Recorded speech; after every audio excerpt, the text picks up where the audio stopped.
नमस्कार, मैं हूं संदीप चौधरी। आज सबसे बड़ा सवाल में मैं बात करने वाला हूं बुलडोजर की। उस बुलडोजर की नहीं जो आज फिर से सुर्खियों में आता दिखा। आज दिन भर तमाम न्यूज चैनल्स दिल्ली के शाहीन बाग में जो बुलडोजर चला उसको लेकर कारपेट बॉम्बिंग कर रहे हैं। लगातार नॉन स्टॉप कवरेज हो रही है। बुलडोजर आया, हंगामा हुआ, बुलडोजर चला गया। पर मैं बात करने वाला हूं अपनी युवा शक्ति, अपने डेमोग्राफिक डिविडेंड की, भारतीय सेना की, और कैसे युवाओं के सपनों पर बुलडोजर चल रहा है। भारतीय सेना में पिछले 3 सालों से, और 3 साल से भी दरअसल ज्यादा का वक्त हो गया है, कोई भर्ती नहीं हुई है। मैं जवानों की बात कर रहा हूं। जय जवान का नारा हम बुलंद करते हैं, पर जवानों की कोई भर्ती नहीं हुई और जवान होने के बजाय बूढ़े होते जा रहे हैं। मैं बात कर रहा हूं युवाओं की। 17.5 से 21 साल की उम्र सीमा है सेना में भर्ती होने के लिए। अगर आप जवान के रूप में भर्ती होते हैं और अगर आप टेक्निकल या क्लरिकल स्टाफ हैं तो यह आयु सीमा 23 साल तक की हो जाती है। सबसे महत्वपूर्ण वर्ष आपकी जवानी के। पर हजारों नहीं, लाखों युवाओं की जवानी दरअसल बुढ़ापे में सीधे तब्दील हो गई है। कड़वे और कड़े शब्दों का मैं इस्तेमाल कर रहा हूं और इसके पीछे वजह यह है कि चाहे जम्मू कश्मीर हो, पंजाब हो, हरियाणा हो, उत्तर प्रदेश हो, यहां पर अब युवा आंदोलित हो गए हैं। बिहार में भी। आपको कुछ जगहों की तस्वीरें दिखाता हूं जहां पर जमकर प्रदर्शन किया जवानों ने। वो यूपी का शामली हो, पश्चिमी उत्तर प्रदेश का इलाका, कठुआ, जम्मू, बिहार के दरभंगा, हरियाणा में रोहतक, और रोहतक ही नहीं, कई इलाकों में हरियाणा के यह प्रदर्शन शुरू हो गया है। और प्रदर्शन इसलिए कि आज की तारीख में सेना में 81,000 जवानों के पद रिक्त हैं। सेना में 12 लाख से ज्यादा जवान हैं जो अपनी जान हथेली पर रखकर आपकी, मेरी, हमारे देश की सुरक्षा के लिए जान बाजी पर लगा देते हैं, जान हथेली पर लिए चलते हैं। और बहुत से लोगों का सपना ही यही होता है कि देश की सेवा करूं, देश के लिए मर मिटूं। पर जवानी जाया जा रही है इनकी। अब थोड़ा सा आंकड़े आपको बता दूं। 2018 में आखिरी भर्ती हुई थी और उसके बाद 2020-21 में 97 रैलियों का आयोजन किया गया। देखिए क्या होता है कि एक फिजिकल टेस्ट होता है पहले सेना में। बतौर जवान अगर आप भर्ती होना चाहते हैं तो पहले आपका फिजिकल टेस्ट, आपकी शारीरिक क्षमता आंकी और नापी जाती है। तो उसके लिए रैलियां आयोजित होती हैं। 97 रैलियां आयोजित हुई। अब इनमें से सिर्फ 4 के लिए कॉमन एंट्रेंस टेस्ट हुआ। उसके बाद एक लिखित इम्तिहान होता है, तब आपको भर्ती कराया जाता है। 2021-22 में 87 ऐसी रैलियां, इनका आयोजन होना था, ऐसी योजना थी, लेकिन 4 ही भर्ती रैली हो पाई और एक भी कॉमन एंट्रेंस एग्जाम नहीं हुआ। यानी कि कोई भर्ती नहीं। और आखिरी भर्ती जो हुई 80,000 हमारे युवा सेना में भर्ती हुए थे। मैं 2018 का आंकड़ा आपको दे रहा हूं। अब ये युवा कह रहे हैं कि 12 जून तक अगर भर्ती नहीं हुई तो हम अपने आंदोलन को और तेज करेंगे और बड़ा प्रदर्शन करने वाले हैं। अब सरकार का तर्क क्या है? सरकार कहती है, देश के रक्षा मंत्री राजनाथ सिंह ने 21 मार्च को बयान दिया कि 2020, 21 और 21-22 में कोरोना के चलते सेना में भर्ती नहीं हुई। हां, नौसेना में 8,319 और वायुसेना में 13,032 भर्तियां की गई हैं। थल सेना में एक भी भर्ती नहीं हुई। और सबसे ज्यादा भर्तियां दरअसल थल सेना में ही होती हैं। अजय भट्ट, जो कि देश के रक्षा राज्य मंत्री हैं, उन्होंने भी कहा अभी करेंगे, सरकार इसके बारे में सोच रही है। अब यहां पर सवाल यह उठता है कि हां, बिल्कुल मैं मानता हूं कि एक संकट, संक्रमण, आफत, आपातकाल था जिससे पूरी तरह से हम बाहर नहीं निकले हैं। तो क्या सारी सरकारी भर्तियों पर रोक लग गई? क्या आईएमए में पासिंग आउट परेड नहीं हो रही? अफसर बन रहे हैं, जवान भर्ती नहीं हो रहे। और इस बात को भी छोड़ दीजिए, मैं बाल की खाल नहीं निकालना चाहता हूं, लेकिन अभी 1.5 महीना ही हुआ है, 5 राज्यों में चुनाव हुए, मुकम्मल हुए, 10 मार्च को नतीजे आए। उत्तर प्रदेश, उत्तराखंड, पंजाब, गोवा, मणिपुर। पिछले साल 5 और राज्यों में चुनाव हुए थे, पश्चिम बंगाल, असम, केरला, तमिलनाडु, पुडुचेरी। उससे पिछले साल बिहार में चुनाव हुए। और 24 मार्च 2020 जब देश में पहला लॉकडाउन, संपूर्ण लॉकडाउन की घोषणा की गई, तो उससे ठीक 2 दिन पहले कोरोना आ चुका था। मध्य प्रदेश में एक नई सरकार भी बनी थी। तो देश में चुनाव हो सकते हैं, बड़ी बड़ी चुनावी रैलियां हो सकती हैं, कोरोना प्रोटोकॉल की धज्जियां उड़ सकती हैं, लोग कतारों में लगकर सरकार चुन सकते हैं, पर जवानों के लिए भर्ती के इम्तिहान नहीं हो सकते। अभी कुछ दिनों पहले एक वीडियो वायरल हुआ था जिसमें एक लड़का जो एक रेस्टोरेंट में काम करता है, नोएडा में ही, और वो रोज दौड़ता था। किसी ने उसे देखा, उससे पूछा, भैया क्यों दौड़ रहे हो? मैं तुम्हें लिफ्ट दे देता हूं। कि नहीं जी, फौज में जाना है। बहुत से लोगों ने अपने संवेदनाओं का इजहार किया, बीड़ा उठाया। बहुत से रिटायर्ड फौजी भी हरकत में आए, हम दिलवाएंगे जी नौकरी, ऐसे जाबाज, ऐसे बहादुर लोग हमें चाहिए फौज में। पर that is only the tip of the iceberg. ये देश में सुर्खियां इतनी बड़ी समस्या हो गई है। एक घटना थोड़े दिन के लिए या कुछ घंटों के लिए सोचने पर हम मजबूर होंगे, परेशान भी होंगे, फिर उसे कन्वीनियंटली भूल जाएंगे। फिर कुछ रमजान, अजान, हनुमान चालीसा, कोई बुलडोजर आ जाएगा। अभी 28 अप्रैल की बात है।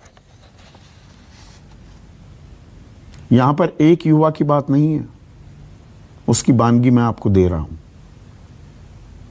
हरियाणा के भिवानी जिले का एक लड़का, उसका नाम पवन, 23 साल की उम्र हो गई।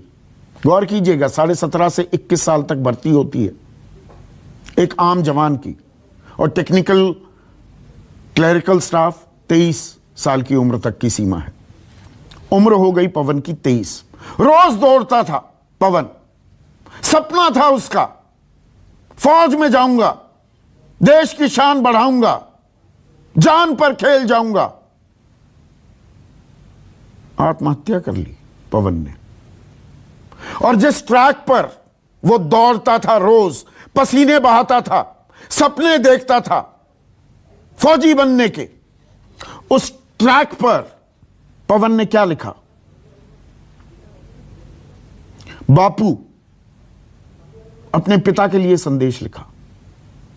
बापू इस जन्म में नहीं बन सका, अगला जन्म लिया तो फौजी जरूर बनूंगा। फिर से सुनिए, बापू इस जन्म में नहीं बन सका, अगला जन्म लिया तो फौजी जरूर बनूंगा। पवन के सपने चकनाचूर हो गए, बुलडोजर चल गया उसके सपनों पर। और जहां मैं भर्ती की, रोजगार की बात कर रहा हूं, तो एक और आंकड़ा आपके सामने पेश करना चाहूंगा और सरकार का भी ध्यान आकर्षण करना चाहूंगा। आने वाले 10 साल में जो ये रोजगार बाजार है ना, जॉब मार्केट जो है, इसका रूप स्वरूप ये पूरा बदलने वाला है। वर्ल्ड इकोनॉमिक फोरम की ये रिपोर्ट है। और इस रिपोर्ट में क्या है? सबसे ज्यादा मार कहां पड़ेगी? सबसे ज्यादा जॉब्स, रोजगार कहां छीने जाएंगे? जहां कम तनख्वाह मिलती है, कम वेतन वाली नौकरियां खत्म हो जाएंगी। और इनमें कौन कौन सी नौकरी हैं? Data entry clerk, administrative and executive secretary, accountant, auditor, कारखानों में काम करने वाले श्रमिक, प्रशासकीय प्रबंधक, मैनेजर्स जो हैं, mechanic, postal service, relationship manager, customer service worker, door to door sales worker, निर्माण कार्यों में लगे मजदूर, क्योंकि ऑटोमेशन का जमाना आ रहा है, आर्टिफिशियल इंटेलिजेंस भी आ रही है, हर चीज अब घर पर पहुंच जाती है। तो यहां पर युवा नौकरी की दरकार के लिए मारा मारा फिर रहा है। और ये तब जबकि फौज, और हम राष्ट्रवाद की बड़ी बात करते हैं, एक मजबूत भारत की परिकल्पना जब की जाती है, एक मजबूत सेना चाहिए।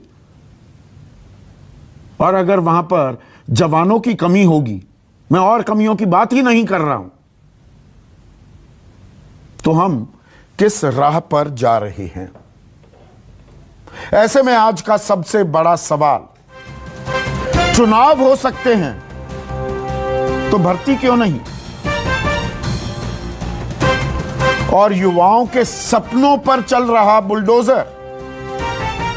चर्चा में मेरे साथ बीजेपी के युवा प्रवक्ता, राष्ट्रीय प्रवक्ता हैं, युवा चेहरा है, संजीदा व्यक्ति हैं, प्रोफेसर हैं गुरु प्रकाश, कांग्रेस के राष्ट्रीय प्रवक्ता गुरदीप सप्पल, समाजवादी पार्टी के राष्ट्रीय प्रवक्ता सुनील साजन, जेजेपी अहम घटक है, हरियाणा में बीजेपी की साझा सरकार चला रहे हैं, उप मुख्यमंत्री जेजेपी का है, उनके प्रवक्ता अरविंद भारद्वाज, अ प्राउड फौजी major general Bishambar Dayal retired, और कुछ युवा हैं मेरे साथ, उनके टीचर भी हैं, शामली से मेरे साथ जुड़े हैं। इनके सपने चकनाचूर हो रहे हैं, हो गए हैं। विक्रांत उज्जवल हैं इनमें से एक। विक्रांत, आपसे मैं पहला सवाल पूछना चाहूंगा, उम्र कितनी है आपकी भाई? सर 24 साल। 24 साल की उम्र है। कितने साल से तैयारी कर रहे थे फौज में भर्ती होने के लिए? सर 4-5 साल से करने के लिए। तो क्या हुआ? भर्ती का आयोजन सरकार कह रही है, कुछ तो भर्ती के आयोजन हुए थे, फिजिकल टेस्ट पास कर लिया आपने विक्रांत? हाँ सर, मैंने 2 बार क्लियर किया है। और कॉमन एंट्रेंस टेस्ट, वो लिखित इम्तिहान के लिए क्या बताया गया आपको?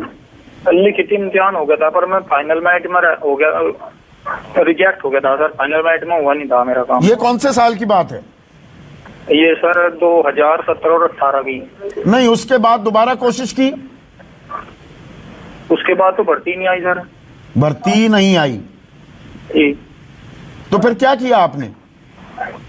अपने आप बस सर मेहनत कर को रहे। फिजिकली फिट रखा, ट्रेनिंग करते रहे और इंतजार करते रहे? जी सर। तो अब क्या करोगे? विक्रांत 24 साल की उम्र होगी, अब तो टेक्निकल और वो जो क्लरिकल स्टाफ वाली नौकरी है फौज में वो भी नहीं मिलेगी, अब क्या करोगे? सर उसके लिए तो हम धरना प्रदर्शन कर रहे हैं कि भर्ती जल्द से जल्द आ जाओ और जो आयु की सीमा में छूट दी जाए, जो 3 साल से भर्ती नहीं आ रही तो उसके लिए छूट दी जाए जी, जिनकी उम्र निकल गई। आपने ज्ञापन दिए होंगे, इस बारे में कोई आश्वासन मिला, कोई भरोसा दिया गया? नहीं सर, कोई भरोसा नहीं दिया गया। अभी हमने 8 मई को अपने यहाँ पे सर गढ़ी पुख्ता में धरना प्रदर्शन किया था सर। उसमें हमारे अंकल जी थे रण कुमार जी तोमर, इन्होंने ये हमारे गाइडलाइन से मतलब इन्होंने हमारा गाइड किया जी। तो ये क्या कह रहे हैं? तोमर साहब हैं आपके साथ? जी सर। इनसे बात कराइए। Yes sir. लो तोमर साहब, आप इन लड़कों को ट्रेन कर रहे हैं? मैं ट्रेन नहीं करा सर, ये ऐसी मजबूरी आ गई कि ट्रेन कैसे करें। ये हमारे देश की मतलब ये समझ लो कि ऐसी दुर्दशा पर खड़े हो गए बच्चे, मतलब कि हमें ये काम करना पड़ गया है बच्चों को कि अब धरने का काम रह गया। ये बिना धरने क्यों नहीं होता सर इसमें हमारे देश में काम है। ये 3 साल से तो ये देख लो जी कि कोरोना से दुरुस्त है, फिर भी ये बच्चे फिर भी अपनी तैयारी करते रहे। अब भी लग रहे, रोज देख रहे कि आज भर्ती निकलेगी, लेकिन नहीं सर, बिल्कुल। और नौकरियों के लिए अप्लाई क्यों नहीं करते? या ये जज्बा ऐसा है? ये दरअसल देश की सेवा, देश के लिए मर मिटने का सपना संजोए बैठे थे और वो सपने धाराशायी हो रहे हैं। धाराशायी हो रहे जी, बिल्कुल। अब धाराशायी तो हम भी हो रहे। मैं बच्चे का पापा हूँ, मतलब मैं रोज कोचिंग के पैसे दे रहा। आपको पता ही है मैं किसान आदमी, कितने कर लूंगा। ये बच्चे बादाम मांग गए मेरे से, चने मांग गए, कहाँ से लाऊं जी? रोज भर्ती आती रही, ये लगे रहे, रोज कोचिंग कराओ, कहाँ से पैसे लाऊंगे जी? हम पैसे नहीं रहे हमारे पास जी। अब हमें हर बार का यही इंतजार है कि कब भर्ती निकले। 3 साल की एज है। हमें ये सरकार से चाहते हैं, माननीय मुख्यमंत्री जी, माननीय मोदी जी से ये रिक्वेस्ट कर रहे हैं हाथ जोड़ कर कि 3 साल की छूट दे दो। बहुत बुरा हुआ हमारे साथ, हमारे बच्चों के साथ। इनकी अवर एज होगी। संजय जी बहुत परेशान होकर तब ये बच्चों ने खुद निर्णय लिया कि अब हम सड़क पर उतरेंगे, चाहे भूख हड़ताल से मरे हम, चाहे हम संकट से मरे, इससे बच्चे हम सड़क पर मर जाएंगे। जब सड़क पर भाग रहे, रोज हम भाग दौड़ कर रहे, तो अब आखिरी समय आ गया। अब हमने 12 तारीख का ये कह दिया कि 12 तारीख को पूरा भारत बंद होगा जी। सिर्फ ये है कि ये सरकार थोड़ी सी जागरूक हो। बच्चे भी है हमारे, जब बुलडोजर लेकर चल रहे तो थोड़ा सा बच्चों में भी थोड़ा सा ध्यान दे ले। तो ये इसी के लिए हम लोग जो है 12 तारीख को पूरा भारत बंद करेंगे और धरना प्रदर्शन करेंगे, बहुत शांतिप्रिय तरीके से। कहीं भी रोकथाम नहीं करने के, कहीं कुछ नहीं करने के, सिर्फ बहुत प्यार से सिर्फ अपने अनशन करेंगे, भूख हड़ताल कर सके, वही हमारे हथियार है। उससे ज्यादा हम कहीं किसी की रोकथाम या कोई हम जाम लगाए बिल्कुल नहीं करेंगे। बाकी कुछ और बच्चों से बात कराइए।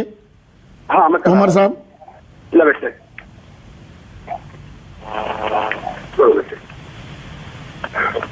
भाई आपका नाम क्या है? आराम से लगाइए, कोई बात नहीं, बहुत वक्त है। आपकी आवाज सुनाना बहुत जरूरी है, बाकी मेहमान इंतजार कर सकते हैं। देश का भविष्य आप हैं। आपका नाम क्या है भाई? सर मेरा नाम दीपराज है। दीसराज जी। और आपकी उम्र कितनी होली भाई? सर मेरी एज 20 वर्ष हो गई है। मुझे 3 साल हो लिए आर्मी की तैयारी करते हुए, लेकिन अब तक मुझे एक भी बार आर्मी सेना भर्ती में दौड़ने का मौका नहीं मिला। और 21 साल आर्मी में लास्ट एज मानी जाती है। अब बस मेरा 1 वर्ष बचा है आर्मी की तैयारी के लिए, और अब तक कोई सरकार ने भर्ती की कोई सूचना नहीं निकाली, विज्ञापन नहीं निकाला, कुछ नहीं निकाला। क्यों जाना चाहते हो आप सेना में जब भर्ती ही नहीं हो रही? सर देश सेवा करना चाहते हैं हम। हर किसी का अपना एक सपना होता है। हमारा सपना है कि हम लोग देश में जाए, अपने देश की देश सेवा करें।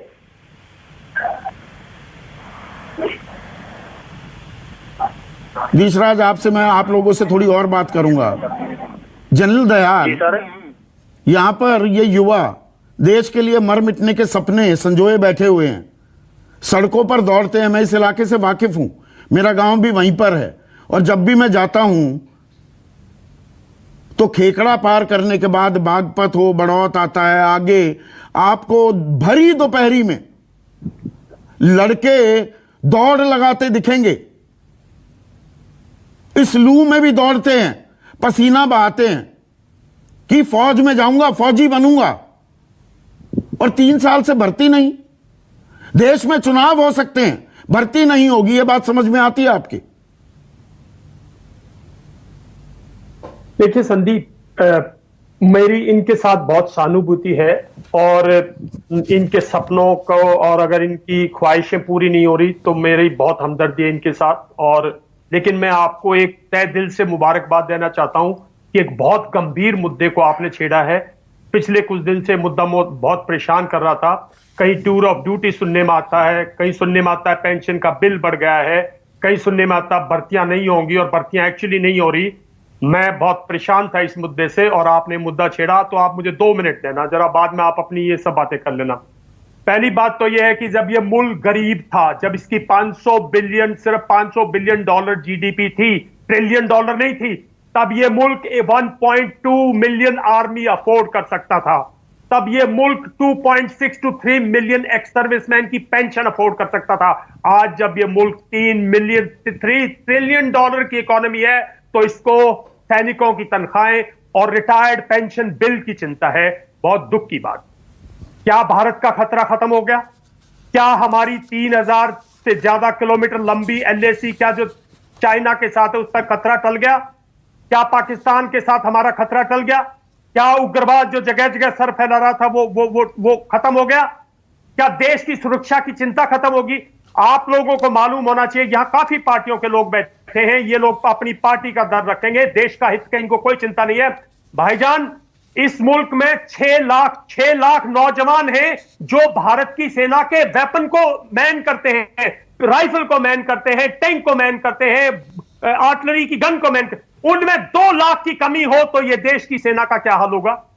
2 लाख की कमी है, 2 लाख 60,000 प्रति वर्ष आप भर्ती करते हो, और आज 4 साल हो गए तो 2,40,000 की कमी है, और इसकी 70% लोग जो है वो जवान हैं, उसमें से रिक्रूटमेंट नहीं हो रही है। ये गैप है, आपकी सुरक्षा में गैप है, छेद आपकी सुरक्षा में, ये सबसे बड़ा। और किस चीज को ले रहे हो आप? Tour of duty. क्या आप लोगों ने यूक्रेन की वॉर से कुछ नहीं सीखा? क्या रशिया के सोल्जर जो कॉन्स्क्रिप्ट से, जो यूक्रेनियन कॉन्स्क्रिप्ट से, वो कैसे सरेंडर करते हैं? भारतीय सेना का सबसे बड़ा ब्रह्मास्त्र भारतीय सैनिक है। उसी से डरता है पाकिस्तान, उसी से डरता है चाइना। उस सैनिक में अगर आप 40-30% की कमी कर देंगे तो आपसे चाइना नहीं डरेगा, पाकिस्तान नहीं डरेगा, दुनिया आपकी सेना की इज्जत नहीं करेगी, मान नहीं करेगी। आप लोग देश को जगाओ, आत्मा को झंझोड़ो। देश गरीब नहीं अमीर होता जा रहा है, देश में सुविधाएं बढ़ती जा रही, पैसा बढ़ता जा रहा है, फिर किस, और हमारी सुरक्षा बढ़ती जा रही है। आज देखिए, देश के 10 मिलियन लोग बाहर काम कर रहे हैं। अगर कल अमेरिका में, किसी गल्फ कंट्री में, अगर किसी EU में भारतीयों पर, जैसे अभी यूक्रेन में खतरा था, तो उनकी सुरक्षा की जिम्मेवारी हमारी है। इस देश में ना इस देश की पार्लियामेंट, ना इस देश के पॉलिटिशियन इस सुरक्षा को समझते। बार बार हमारी कमेटियां बना दी जाती हैं, कभी बोलते हैं इनकी टीथ टू टेल रेशो कम कर दो, मतलब इनके मेंटेनेंस वाले कम कर दो, EME के लोग कम कर दो, इनके सप्लाई वाले लोग कर दो। अब कहते हैं इनकी टेल ही नहीं, इनका सर भी काट दो, क्योंकि ये हमारी इन्फेंट्री है, आर्मर्ड है, टैंक है, जो लोग मैन करते हैं वेपन्स को।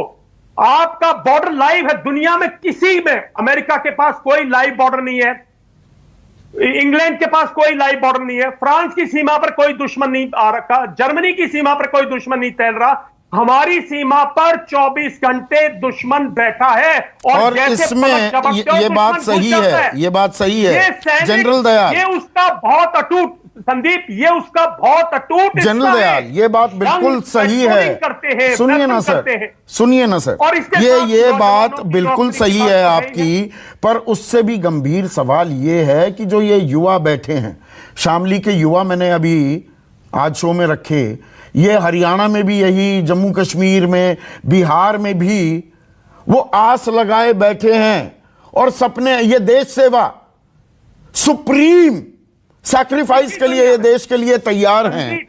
1 मिनट सर, संदीप एक सेकंड, आप मुझे एक सेकंड। हाँ। दुनिया में आजकल सेना में भर्ती होने के लिए ना रशिया में सोल्जर है, इंसान है, ना अमेरिका में। वो जबरदस्ती कॉन्स्क्रिप्ट करते हैं, जबरदस्ती लॉ के तहत लाइन में खड़े करके कॉन्स्क्रिप्ट करते हैं। तभी तो भारतीय सेना मजबूत है, क्योंकि भारत में नौजवान है जो कहता है मैं अपने देश की सेवा करने को तैयार हूं, मैं जा रहा हूं, मैं सेना में जा रहा हूं। एक भाई सेना में गुजर जाता है, बाप दूसरे बेटे को भेज देता है, बाप गुजर जाता है, मां बड़े बेटे को भेज देती है। ये मेरी अपनी कहानी है। 1965 में मेरे फादर की डेथ हुई, 1966 में मेरा बड़ा भाई सेना में चला गया था, क्योंकि परिवारों में जज्बा है और तभी भारत सुरक्षित है। लेकिन आप इस तरह की पॉलिसीज, इस तरह की हरकतें नहीं कर सकते। भाई साहब, सिक्योरिटी कोविड देखकर नहीं आती। चाइना जब आया था, जब हमारे पर कोविड झूल रहा था, कब हुआ था हमारा, कब उसने सेंध लगाई? 2020 में जब हम कोविड से सफर कर रहे थे, देश बिल्कुल क्लोज डाउन था, तब वो घुसपैठ की ना उसने ईस्टर्न लद्दाख में, और तब आके उसने तभी तो आपके 22 शहीद हुए। भाईजान, सुरक्षा चेतावनी देकर नहीं आती। बिल्कुल सही कहा आपने। अब मैं जरा सियासतदानों से थोड़े जवाब ले लूं आपकी इजाजत से, और मैं आपकी संवेदनाएं समझता हूं, मैं आपका जज्बा भी समझता हूं, और आप लोगों को मैं सलाम भी करता हूं इस बात को लेकर। पर गुरु, एक चीज बताइए, 3 साल से इस देश में दुनिया भर के चुनाव हो गए, सरकारें बन गई, सेना में भर्ती नहीं होगी, क्यों? संदीप जी, लगभग पिछले 22-23 मिनट से मैं सुन रहा था, और बिल्कुल ही बहुत ही संवेदनशील मुद्दा है। और देश की सुरक्षा का मामला हो, सेना की शौर्य और पराक्रम का मामला हो, हमारी सरकार को किसी से प्रमाण पत्र लेने की आवश्यकता नहीं है। सेना की शौर्य और पराक्रम पे कौन प्रश्न चिन्ह खड़ा करते आया है, 1 रैंक 1 पेंशन किसने रोक के रखा था, ये देश की जनता और सेना जानती है। जहां तक गरीबी बेरोजगारी का विषय है संदीप जी, हम लोग अक्सर इस विषय पे आमने सामने होते हैं और एक संवेदनशील चर्चा होती है। थोड़ा वक्त मुझे दीजिएगा तो बेहतर रहेगा। जब 2014 में संदीप जी हमारी सरकार आई थी, 2014 में हमारे प्रधानमंत्री ने पार्लियामेंट के फ्लोर पे कहा था कि हमारी सरकार देश के गरीब, दलित, शोषित, पीड़ित और वंचितों की सरकार है। और उस कारण ही 14 हो, 17 हो, 19 हो, 22 हो, लगातार देश की जनता का आशीर्वाद जनादेश के माध्यम से हमें मिल रहा है। अब समय समय पे बहुत अलग अलग नैरेटिव चलते हैं, और नैरेटिव चलाने वाले नैरेटिव चलाते हैं, लेकिन मुझे सेना में भर्ती क्यों नहीं हो रही? सवाल सीधा है बिल्कुल। मैं आ रहा था संदीप जी, मैं आ रहा हूं उस पर। बेरोजगारी का एक ब्रॉडर इशू है ना, जो हम लोग आज डिस्कस कर रहे हैं। बेरोजगारी को अभी थोड़ी देर के लिए छोड़ देते हैं। मैं सीधा सवाल ये पूछ रहा हूं, देश में चुनाव हो सकते हैं, 5 राज्यों में इस साल हुए, 5 राज्यों में पिछले साल, उससे पिछले साल आपके राज्य बिहार में हुए। सरकारें बन सकती हैं, सरकारें चुनी जा सकती हैं, रैलियां हो सकती हैं, सेना में भर्ती नहीं हो सकती, क्यों? कुल मिला के संदीप जी, जो मुझे समय का कोटा मिला है, अगर वो भी आप समाप्त कर दीजिएगा तो मैं जवाब कैसे दूंगा? मैं दे रहा हूं आपको। नहीं, बेरोजगारी और गरीबी कोई आज का मुद्दा नहीं है, मैं ये स्पष्ट रूप से बोलता हूं। और बेरोजगारी और गरीबी मुद्दा है, मैं स्वीकार करता हूं इस बात को। ये मुद्दा है, ये समस्या नहीं है, ये मुद्दा है, और इसका समाधान हम लोग मिलकर के निकालेंगे। अभी दिसंबर 2021 में मैं देख रहा था, और ये बार बार ये नैरेटिव फैलाया जाता है कि हमारे यहाँ सरकारी नौकरी समाप्त हो रही है। सरकारी नौकरियों पर मैं जा ही नहीं रहा हूं, आप विषयांतर हो रहे हैं। नहीं, मुझे रोकना पड़ेगा, मुझे रोकना पड़ेगा गुरु, आप विषयांतर हो रहे हैं। यहां पर 2020-21 में 97 रैलियों के आयोजन की योजना थी, 2021-22 में 87 रैलियों की, भर्ती रैलियों के आयोजन की योजना थी। कोई कॉमन एंट्रेंस टेस्ट नहीं हुआ, क्यों?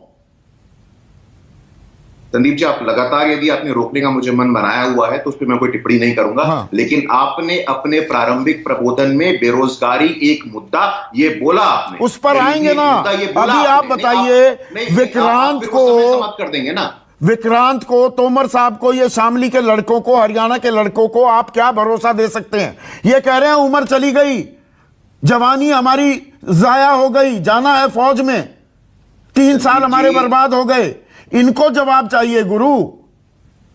संदीप जी, हर 5 साल पे हम जाते हैं इनके पास इनसे जवाब लेने के लिए, और पुनः जाएंगे। हाँ, और पूरे भरोसे के साथ मैं कहता हूं, पूरे भरोसे के साथ आपके शो पे कहता हूं, यदि आवश्यकता पड़ी तो मैं विक्रांत के साथ रक्षा मंत्री के पास स्वयं जाऊंगा और बोलूंगा कि 3 साल का माफीनामा दिया जाए, 3 साल का इनको एग्जम्पशन दिया जाए, आवश्यकता पड़ने पे बोलूंगा। लेकिन संदीप जी, ये जो नैरेटिव चल रहा है, इस नैरेटिव का जो झूठ और सच उसको बोलना यहाँ बहुत स्पष्ट जरूरी है। 81,000 पद रिक्त हैं कि नहीं? दरअसल वो 2 लाख बनता है। 2018-19 की जो भर्तियां थी, 80,000 भर्तियां हुई, 3 साल से नहीं हुई, तो सीधा गणित है।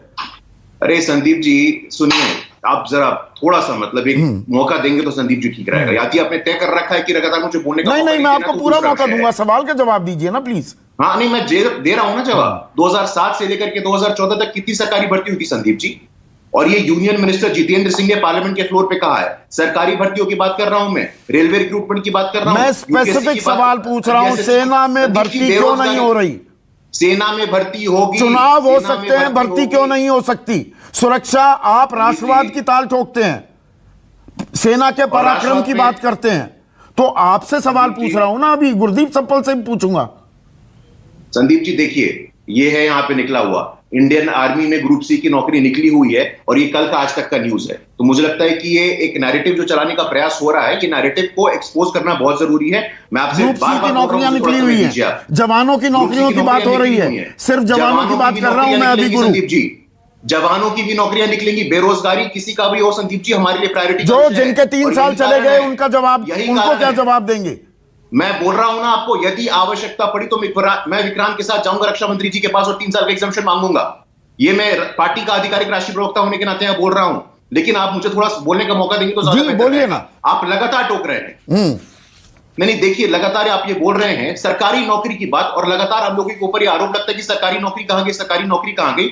यूनियन मिनिस्टर जितेंद्र सिंह ने पार्लियामेंट के फ्लोर पे कहा है 2007 से लेकर के 2014 तक कितनी सरकारी नौकरी दी गई थी? 6,19,000, और 2014 से 21 तक 7 लाख सरकारी नौकरी दी गई है। 80,000 ज्यादा सरकारी नौकरी दी गई है। यूपीएससी की बात करिए, एसएससी की बात करिए, आरआरबी की बात करिए। पहली बात। दूसरा संदीप जी, आप कहते हैं 8,92,000 सरकारी नौकरियों पर पद रिक्त हैं, सरकार का जवाब है संसद में। संदीप जी ऐसा है कि खादी विलेज इंडस्ट्रियल कमीशन का आपने आंकड़ा देखिएगा कभी? 2008 से लेकर के आज तक प्राइम मिनिस्टर, आप सेना में भर्ती के सवाल से भाग क्यों रहे हैं? ना उस पे मैं लगातार बोल रहा हूं, उस पे भाग कहां रहा हूं? मैं बोल रहा हूं कि भर्ती होगी और जरूरत पड़ने पे मैं खुद 3 साल का एग्जामिशन मांगूंगा। लेकिन सवाल बेरोजगारी का है, सवाल झूठे नैरेटिव का है, सवाल है कि लगातार लोगों को भ्रमित करने का प्रयास किया जाता है। उस भ्रम को तोड़ने की आवश्यकता है। अभी भी आपने मुझे बोलने का मौका नहीं दिया, मैं आपसे आग्रह कर रहा हूं कि मुझे बोलने का मौका दिया जाए। 3 साल की आपदा आई थी, कोविड की विभीषिका आई थी, एक वैश्विक, एक अनप्रेसिडेंटेड संकट आया था। उसमें मैदान में सबको इकट्ठा करके कोविड करवा देते क्या? मैदान में आपने चुनाव में तो इकट्ठा किया ही नहीं। वोट डाल दो। चुनाव के लिए मैदान में किसी को इकट्ठा नहीं किया ना कोरोना की कोई धज्जियां उड़ाई, सारे प्रोटोकॉल की। संदीप जी ऐसा है ना, आप बिल्कुल चरितार्थ कर रहे हैं आज। एक इंडिया होता है, एक भारत होता है। कभी भारत की भी बात सुना करिए आप। भारत बोलता है, चुनाव के दिन बोलता है और लगातार बोलता आया है, और कितना बड़ा डिस्कनेक्ट है इंडिया और भारत में हम सब जानते हैं। अब मैं जरा बोल रहा हूं, 80,000 ज्यादा सरकारी नौकरी दी जाती है, 30 करोड़ लोगों को स्वरोजगार के माध्यम से लाभ दिया जाता है। Centre for monitoring Indian economy, जो कि आपकी फेवरेट एजेंसी है, उन्होंने बोला कि अनएम्प्लॉयमेंट रेट में कमी आई है, तो उसको स्वीकार करने को आप तैयार नहीं है। आज एक और विशेष दिन है, असंगठित क्षेत्र की बात कौन करेगा? सेना के जवानों की बात कर रहे हैं, अच्छी बात है। मैं उसी पर रहना चाहता हूं। इस देश पवन के पिता को क्या जवाब देंगे जो लिखते हैं, बापू इस जन्म में नहीं बन सका, अगला जन्म लिया तो फौजी जरूर बनूंगा? क्या जवाब देंगे उसके पवन के पिता को? ऐसा है संदीप जी, ये आज की समस्या नहीं है। 2007 से पहले कितनी किसानों की आत्महत्या होती थी, मैं उस पर जाना नहीं चाहता हूं। यदि आपको डिबेट को सेंसेशनलाइज करना है तो ये आपका मुद्दा हो सकता है, लेकिन आपने अभी भी मुझे अपना पक्ष रखने का मौका नहीं दिया है। मैं ये ऑन रिकॉर्ड बोल रहा हूं संदीप जी। आप बोलते रहिए, आप ही लगातार बोल रहे हैं। दोबारा से वीडियो को रिविजिट कीजिए, करिए ना बात पूरी कर नहीं रहे, घुमा कर बात कर रहे हैं आप लगातार। आप रिविजिट करिएगा संदीप जी। लगातार हर 10 सेकंड पे आपने मुझे टोका है। जब मैं बोल रहा हूं कि 80,000 ज्यादा सरकारी नौकरी दी गई है, आप उसको स्वीकार करने को तैयार नहीं है। जब मैं बोल रहा हूं कि 30 करोड़ लोगों को स्वरोजगार के माध्यम से सपोर्ट मिल रहा है, आप उसको स्वीकार करने को तैयार नहीं है। जब मैं बोल रहा हूं कि केवीआईसी के माध्यम से 8.25 लाख सरकारी नौकरी तैयार हुई है, आप उसको स्वीकार करने को तैयार नहीं है। और जो ये लड़के चिलचिलाती धूप में अपने गोडे तोड़वाते हैं, भागते हैं, दौड़ते हैं फिजिकल फिटनेस के लिए, इनकी भर्ती का क्या? मैं वही तो सवाल पूछ रहा हूं। संदीप जी कुछ सिलेक्टिविटी कर लीजिए आप सिलेक्टिविटी कर लीजिए। मेरी पूरी संवेदना सहानुभूति है, और मैं चौथी बार बोल रहा हूं कि मैं रक्षा मंत्री जी से समय लेकर के लड़कों के साथ में वहां जाने को तैयार हूं। चलिए, बहुत अच्छी बात है। अब एक मिनट, अब गुरदीप सप्पल स्क्रीन पर। गुरदीप सप्पल, आप सेंसेशनलाइज कर रहे हैं। गुरदीप सप्पल स्क्रीन पर। गुरदीप सप्पल, आप सेंसेशनलाइज कर रहे हैं। आप अपना चुनावी हित, राजनीतिक हित साध रहे हैं। संदीप जी, पहले तो बहुत दुख की बात है कि शामली से जो लोग इकट्ठा आपके चैनल पे हैं, उनको कहा जा रहा है कि वो भ्रम में है, नौकरियां बहुत हैं और वो भ्रम में है। अब आ जाए मुद्दे के ऊपर। सरकार ने संसद में कहा कि कोविड की वजह से भर्ती नहीं हुई। अभी आपका भी डेटा दिखा रहा है और सब जानते हैं कि 2018 से भर्ती नहीं हुई। कोविड 2020 में आया था, भर्ती 2018 से नहीं हुई। और उसका कारण है क्योंकि ये सरकार नहीं, भर्तियां 2019-20 में भी हुई, पर वो देखिए एक इम्तिहान होता है, एक फिजिकल टेस्ट होता है, उसके बाद कॉमन एंट्रेंस एग्जाम होता है। तो भर्तियां तो 2018, 19, 19-20 तक हुई हैं, पर वो पहले जिन्होंने अप्लाई किया था रैली, तो मैं बिल्कुल करेक्ट पिक्चर देता हूं, आधी अधूरी तस्वीर रैली नहीं देता। 2019 में कितनी रैलीज हुई? नहीं हुई। दूसरी तरफ केवल आप रेलवे तक रहेंगे, क्योंकि अभी ये बहुत बोल रहे थे कि हमने बहुत नौकरियां दी, तो मैं बताऊं ना केवल इसकी बात करें हम सेना की, यूपीएससी की जॉब्स में यूपीए के मुकाबले अब 47% गिरावट आ गई है, 47%। और एसएससी की जॉब जो 20,000 निकलती है साल में, अब 7,000 पे है। और ये प्री कोविड डेटा है, ये कोविड का डेटा नहीं है, ये प्री कोविड डेटा है। जो सेंट्रल पीएसयू की नौकरियां होती थी जो लगभग 9.25 लाख थी, उनमें भर्ती लगभग बंद है क्योंकि उन सबको बेचना है, तो वहां भी भर्ती बंद है। रेलवे जो सबसे बड़ा एम्प्लॉयर है, सबसे बड़ा एम्प्लॉयर, आप जानते हैं 2018 में जब कोविड नहीं था, करीब 90,000 पोस्ट निकाली थी, 2,80,00,000 लोगों ने अप्लाई किया, उनकी भर्ती नहीं हुई। 2019 में 1.25 लाख, 1 लाख। सरकार का काम नहीं है कि वो सारी नौकरियां दे, इसीलिए मैं पिन पॉइंटेड डिस्कशन कर रहा हूं गुरदीप सप्पल। सेना में भर्ती तो सरकार ही करवाएगी ना, बिल्कुल। अगर चुनाव हो सकते हैं तो भर्तियां क्यों नहीं हो सकती? मैं आपकी बात से सहमत हूं। अगर चुनाव हो सकते हैं, अगर रेलवे के रिक्रूटमेंट का एग्जाम हो सकता है करोड़ों का, तो सेना का क्यों नहीं हो सकता? और यही बात मैं आपको कह रहा था कि उसकी वजह है क्योंकि परसेप्शन के अगेंस्ट सच्चाई ये है कि ये सरकार सेना में गिनती को कम कर रही है, उस खर्चे को कम कर रही है। जो डिफेंस बजट खुद है वो लगभग 1/4 कम हो चुका है। जीडीपी की परसेंटेज की बात करें, जब जो 2014 तक 2.84% था, अब लगभग 2% पे आ गया है। पूरे जीडीपी का आपका हिस्सा जो डिफेंस बजट का कम होता जा रहा है। जब पैसा ही कम एलोकेट करेंगे तो नेचुरल सी बात है कि आप भर्तियों पे कंट्रोल करेंगे। तो ऐसा क्यों होता है? ज्यादातर रिटायर्ड फौजी, ना मुझे एक चीज बताइए गुरदीप, ज्यादातर रिटायर्ड फौजी वो बीजेपी के साथ, बीजेपी के समर्थक के रूप में हमें दिखाई देते हैं। ये कोई ऐसी खुफिया जानकारी मैं नहीं दे रहा हूं, किसी भी चैनल पर भी देख लीजिए। और जो ताल ठोकी है अभी गुरु प्रकाश ने कि 2014 हो, 17 हो, 19 हो, अब 22 के नतीजे, लोग भरोसा क्यों करते हैं? ओआरओपी लेकर आई बीजेपी। संदीप जी, फौज के लोग बीजेपी पे भरोसा कर रहे थे, लेकिन अगर आप पोस्टल बैलेट यूपी चुनाव के, उत्तराखंड चुनाव के गिनेंगे, जो ज्यादातर फौज के लोगों के होते हैं, उसमें बीजेपी को हार मिली है।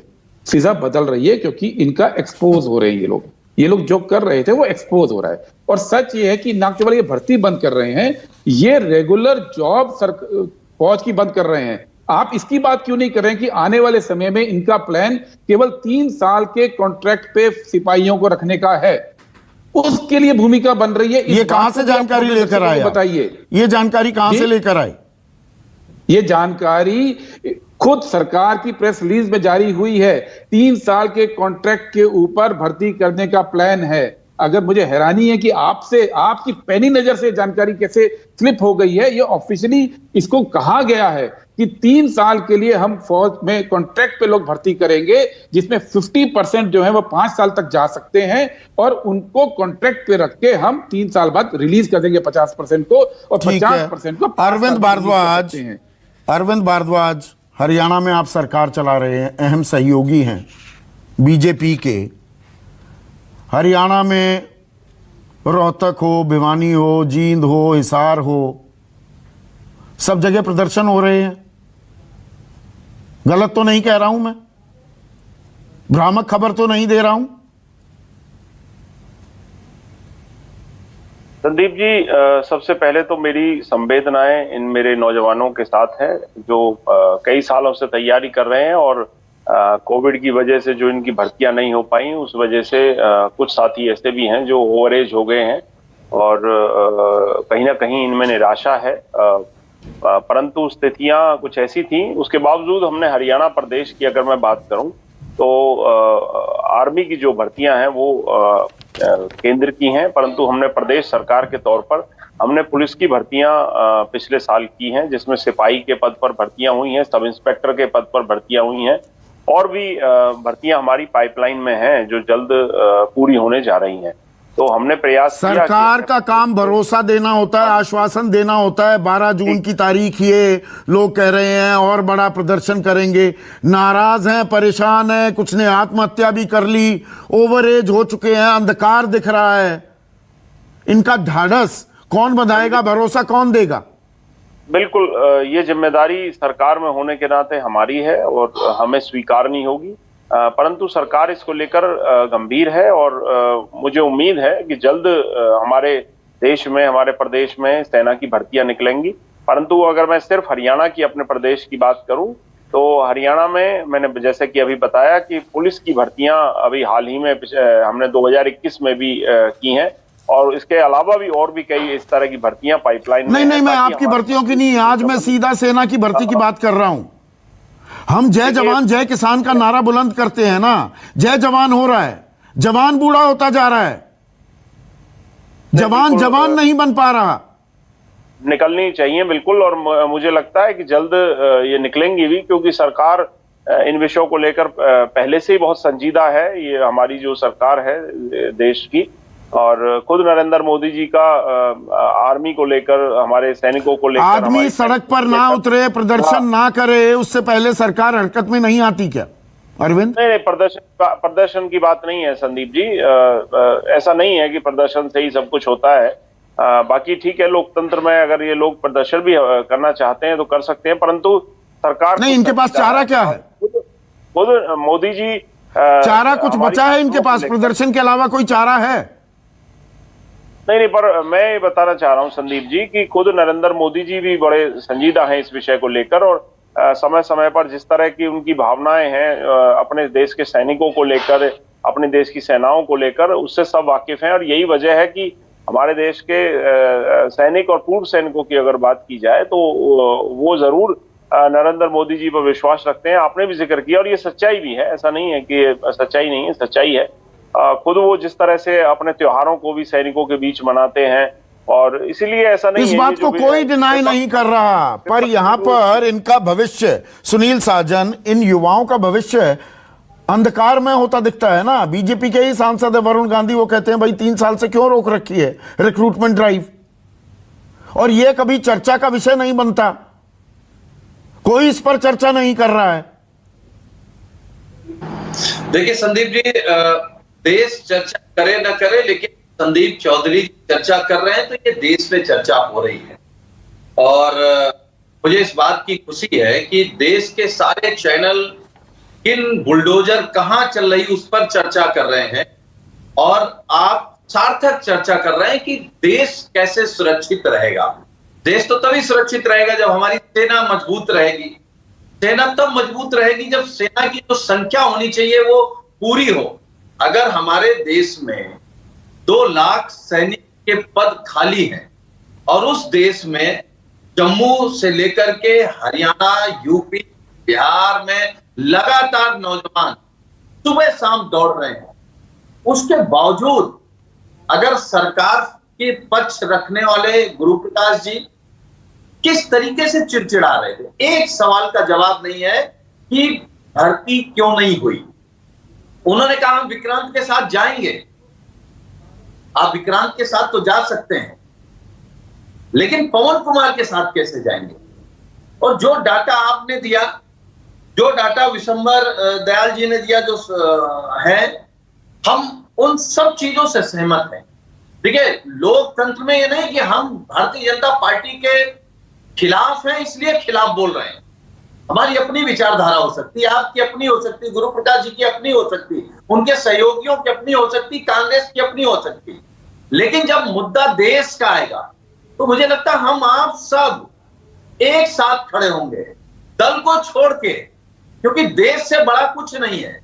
और एक बात आई कि ये अपना देश नहीं, यहां पर सबसे अहम बात देखिए, नौकरी जो करता है ना सुनील, ईमानदारी से मैं कह रहा हूं, मैं भी नौकरी कर रहा हूं, मुझे पत्रकारिता में मजा आता है, ये मेरा धर्म है, ये मेरे डीएनए में है, पर पैसा भी है इसमें, मैं पैसे को भी देखता हूं। पर फौज में जो जाता है ना युवा, पैसे बाहर ज्यादा कमा सकता है, उसमें देशभक्ति का जो जज्बा है ना, वो ज्यादा होता है। नौकरी तो सब करते हैं भाई, घर बार सबको चलाना है, यहां गोली भी लग सकती है, नहीं लगती, कफन में लिपटे हुए आ सकते हैं वापस, जी, बीवी विधवा हो सकती है, बच्चे बिना पिता के सारी जिंदगी जीने के लिए मजबूर हो सकते हैं। उस जज्बे को तो हमें सलाम करना पड़ेगा ना, कि देश का युवा, सही कहा जनरल दयाल ने कि इजराइल में, यूरोप में, अमेरिका में कंपलसरी मिलिट्री सर्विस है, यहां कंपलसरी नहीं, लोग पसीना दो बहा रहे हैं भैया, फौज में जाना है, किसी पर पाबंदी लगाने की जरूरत नहीं, स्वतः लोग जाने को तैयार हैं, जा नहीं पा रहे। तो यही तो सवाल है सबसे बड़ा कि अगर हमारे देश का नौजवान फौज में जाना चाहता है और उसके बावजूद नहीं जा पा रहा है, तो आखिर सरकार क्या कर रही है, सरकार की क्या जिम्मेदारी है? और सरकार का पक्ष रखने वाले लोग अगर ये कहें कि परसेप्शन बनाया जा रहा है, अरे परसेप्शन हम बना सकते हैं आपके खिलाफ, कांग्रेस बना सकती है, दूसरे दल बना सकते हैं, लेकिन जिनको फौज में जाना है, जिनको देश की सेवा करनी है, जो दौड़ रहे हैं, जिनकी एज निकली जा रही है, वो आपके खिलाफ नहीं है। और धरना भी अगर दे रहे हैं, प्रदर्शन कर रहे हैं, तो आपके खिलाफ नहीं, आपकी कान आंख खोलने के लिए कि देश में भर्ती कब निकालोगे। ठीक है, आप बहुत अच्छे देशभक्त हैं, हम कैसे मान लें आप बहुत अच्छे देशभक्त हैं? ठीक है, अब देखिए हल निकालना बहुत जरूरी है, युवाओं के सपने बरकरार रहें। यहां मीन में एक निकालने के लिए नहीं बैठा हूं मैं, ध्यान आकर्षण करवाना चाह रहा था, इसीलिए यह कार्यक्रम किया। और अब गुरु और बाकी शामली से जो हमारे युवा हैं उनको रखिए स्क्रीन पर, मुझे भी हटा दीजिए स्क्रीन से थोड़ी देर के लिए। और विक्रांत गुरु प्रकाश हैं, तोमर साहब गुरु प्रकाश हैं हमारे साथ, राष्ट्रीय प्रवक्ता हैं, कह रहे हैं रक्षा मंत्री के पास ले जाएंगे। आप क्या सवाल पूछना चाहेंगे? और गुरु आपकी मैं सीधी बात करवा रहा हूं, आपसे भरोसा चाहिए, ये कड़े तीखे सवाल इसलिए पूछे जा रहे हैं ताकि इन लोगों के, इन लड़कों के सपने टूटे ना। तोमर साहब क्या पूछना चाहेंगे? मैं पूछना यही चाहूंगा जी, जब इन्होंने इलेक्शन भी करवा लिया, चलो हम लोग कह रहे मतलब उस टाइम पर रैली भी करवाई और इलेक्शन भी करवाए, हम इससे भी कोई दिक्कत नहीं, हमने भी वोट दी इन लोगों को, ताकि हमें माननीय प्रधानमंत्री जी ने पहले भी कहा था कि 2 करोड़ हम हर साल नौकरी देंगे, लेकिन हम उससे भी चलो खड़े उतरे, उनकी सरकार बनवाई, उससे भी हमें कोई सवाल पूछिए सीधा तोमर साहब। सवाल ये है जी कि आप क्या भरोसा चाहते हैं? भरोसा ये चाहते हैं, उन्होंने बुलडोजर तो चलवा दिया, चलो हम कहते हैं कि चलाओ, लेकिन क्या इनको ये भी था कि 3 साल हो गए, बच्चों की भविष्य की बात है, उनकी नौकरी कब दोगे? ये बुलडोजर से काम नहीं चलने वाला हमारा। ठीक है, हमारा सड़कों पर सीधा पूछ रहे हैं, एक मिनट तोमर साहब, सीधा ये पूछ रहे हैं भैया, उनको नौकरी चाहिए, देश की सेवा करना चाहते हैं, आप इनको ले जाएंगे? मैं अरेंज कराता हूं, न्यूज़ 24 ये अरेंज कराएगा। संदीप जी, अब मैं बोलूं अगर आप जी बिल्कुल। संदीप जी, पहले बहुत सारे प्रवक्ताओं ने बोला है, मैं तोमर साहब के प्रश्न में पहले आता हूं, लेकिन जैसे मैंने कहा, मैं पुनः बोलता हूं कि मैं इनकी बातों को सरकार तक पहुंचने के तैयार हूं। तोमर साहब, आपने और आपके क्षेत्र के लोगों ने जिस प्रकार हम लोगों पे भरोसा जताया है पहले, आप आगे भी भरोसा जताइएगा और आपकी बातों को हम सरकार तक लेकर जाएंगे और त्वरित कार्रवाई करेंगे। संदीप जी, इतना नेगेटिव पिक्चर पूरे 40 मिनट में पेंट किया गया, वर्ल्ड बैंक की रिपोर्ट भी आपको देखनी चाहिए। आज की इंडियन एक्सप्रेस में रिपोर्ट आई है कि एक्सट्रीम पॉवर्टी में आधी कमी हो गई है, जो 22% हुआ करता था आज 10% हो गया है, बिना रोजगार के हो गया। मुझे लगता है कि जब 44 करोड़ लोगों का बैंक का खाता खुलता है, अति गरीबी की बात कर रहे हैं, अति गरीबी की बात कर रहे हैं संदीप जी, गरीबी और अति गरीबी में फर्क होता है। अति गरीबी में अगर 22% से लेकर के 10% तक कमी आई है तो उसको स्वीकार करना चाहिए। ये बिना रोजगार के नहीं हुआ है संदीप जी, बिना रोजगार के नहीं हुआ है। 80 करोड़ लोगों को 5 किलो अनाज दे रहे हैं, वो अति गरीबी से ऊपर आ जाएंगे। प्लीज संदीप जी देखिए, 80,000 जब सरकारी नौकरी दी जाती है ना, तो वो रोजगार नहीं आता है। जब केवीआईसी में 8.25 लाख आप इन लोगों को कब ले जा सकते हैं? मैं ये जानना चाहता मैं हूं बिल्कुल- गुरु, आप इन आप लोगों तय को रक्षा मंत्री राजनाथ सिंह के पास कब ले जा सकते हैं?